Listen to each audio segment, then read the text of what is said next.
Welcome to Echoes of Faith, where stories of hope, grace, and redemption come to life. Each story is a journey of faith, a testament to the power of God's love, and a reminder that no one is ever too far from His grace. Have you ever felt like your prayers were met with silence? That the things you asked God for never seemed to come? Elias Carter knows that feeling all too well. A retired pastor, once strong in his faith, now finds himself questioning if God has forgotten him and his wayward daughter. But sometimes God's answers come in ways we least expect.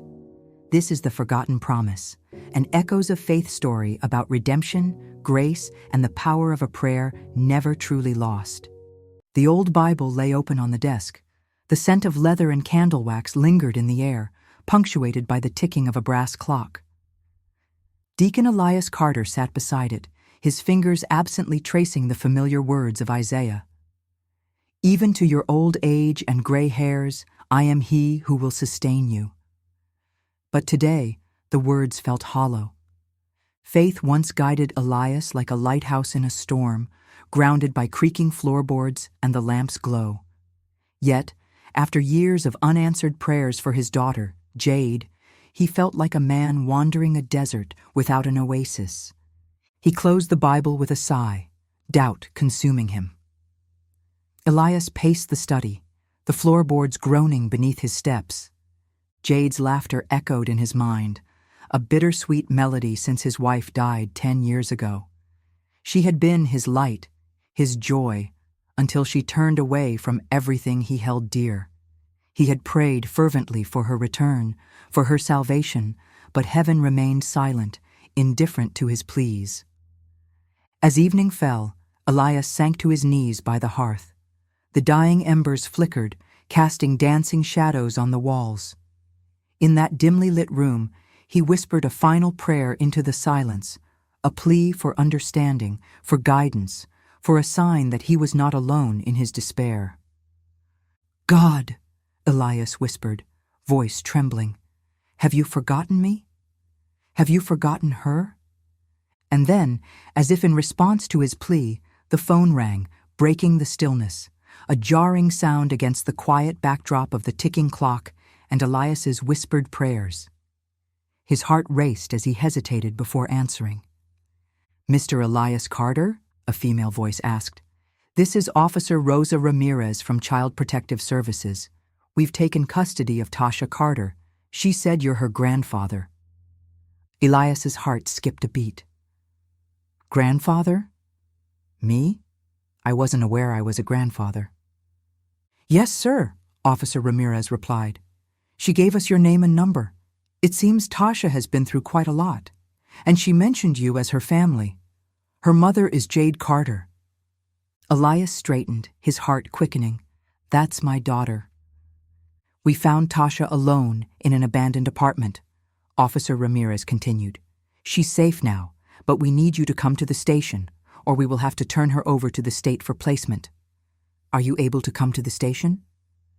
Elias felt a surge of hope mingled with confusion. A granddaughter he never knew he had, reaching out to him in a time of need. Could this be the sign he had been praying for? A chance at redemption for his failures with Jade? Without hesitation, he assured the officer he would be there shortly and hung up the phone. His hands trembled as he reached for his coat, the weight of uncertainty pressing on his shoulders. But beneath it all, a glimmer of faith stirred within him once more.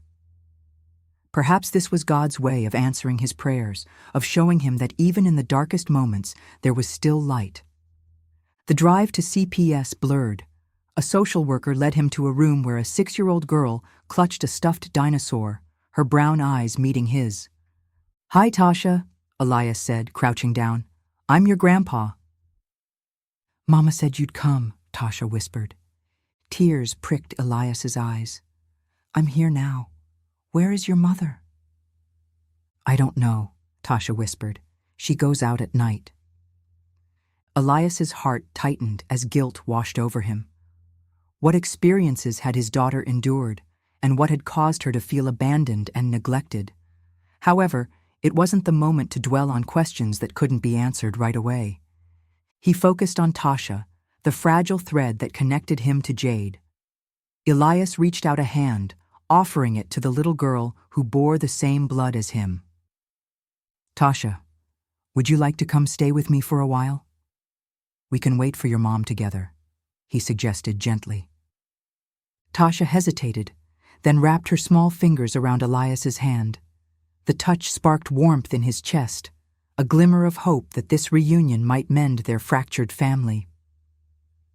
After signing paperwork, Elias took Tasha home. She fell asleep with the dinosaur while he lay awake, heart heavy. Where was Jade?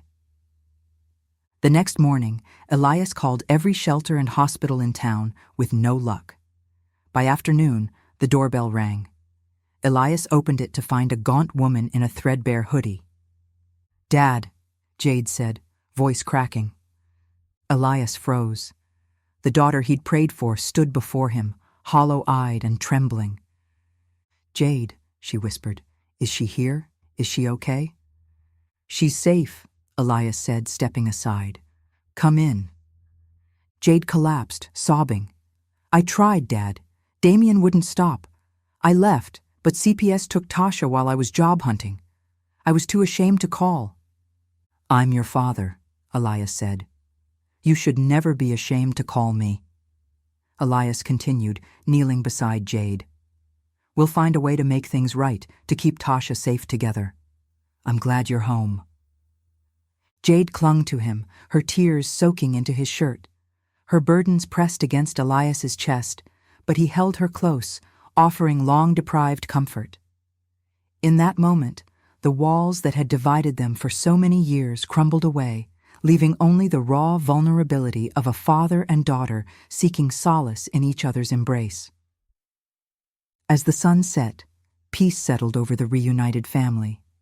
Elias sat with Jade on the couch, their hands intertwined in silent solidarity. "We'll get through this, Jade," Elias whispered, his voice a gentle reassurance. "God doesn't answer prayers the way we expect. I prayed you'd come home, but never imagined it like this. Yet here you are. I have a granddaughter, a blessing I never saw coming." Jade covered her face. "I'm not worthy of forgiveness." Elias placed a hand on Jade's shoulder, feeling her guilt like a tangible presence. "None of us are worthy of forgiveness, Jade. It is a gift freely given, not earned through merit. We all stumble and fall along our journey, but it is how we rise from those falls that defines us." Jade's shoulders shook with silent sobs, the dam of her emotions finally breaking under the weight of her burdens. "I don't know if I can be the mother Tasha needs. I've failed her in so many ways already." Elias pulled her into a tight embrace, offering the warmth of his love as a shield against her self-condemnation. "We will face this together, Jade, just like your mother and I raised you. You are not alone in this anymore. Tasha needs her mother, just as much as she needs her grandfather." Jade clung to him, seeking solace in the unconditional acceptance he offered. Over the next few weeks, Elias became both guardian and counselor. Tasha blossomed in the safety of her grandfather's home, while Jade battled the weight of her past. She got a job and enrolled in family counseling. One evening, Elias found Jade on the back porch, staring at the stars. "You know," she said without turning, "Tasha asked me why I left her. I didn't know what to say." Elias sat beside her. "Tell her the truth. Tell her you were lost, but now you're found." "But what if I mess up again?" "Then God's grace will catch you." Jade sniffled. "I've been angry at God for so long since Mom died. I thought he stopped listening." "I felt that way for quite a while," Elias confessed. "I still miss her, and then I lost you too. It wasn't until that call about Tasha that things changed. God's answers often surprise us, but he is always at work." "Amen," Jade echoed. Months later, Jade joined Elias and Tasha at church. When the congregation sang "Amazing Grace," she wept, and Elias knew a forgotten promise had been fulfilled, not in the way he'd expected, but in the way only God could orchestrate. Thank you for joining us on this journey. Remember, no matter what fires we face, faith will always carry us through. If you like this video, give it a thumbs up. Be sure to leave a comment. Subscribe for more stories that inspire and uplift. This is Echoes of Faith, where every story brings hope. If today's story moved you, be sure to discover more heartfelt journeys in the Echoes of Faith series and uplift your spirit. Don't miss out on the next chapter. There's always more to uncover.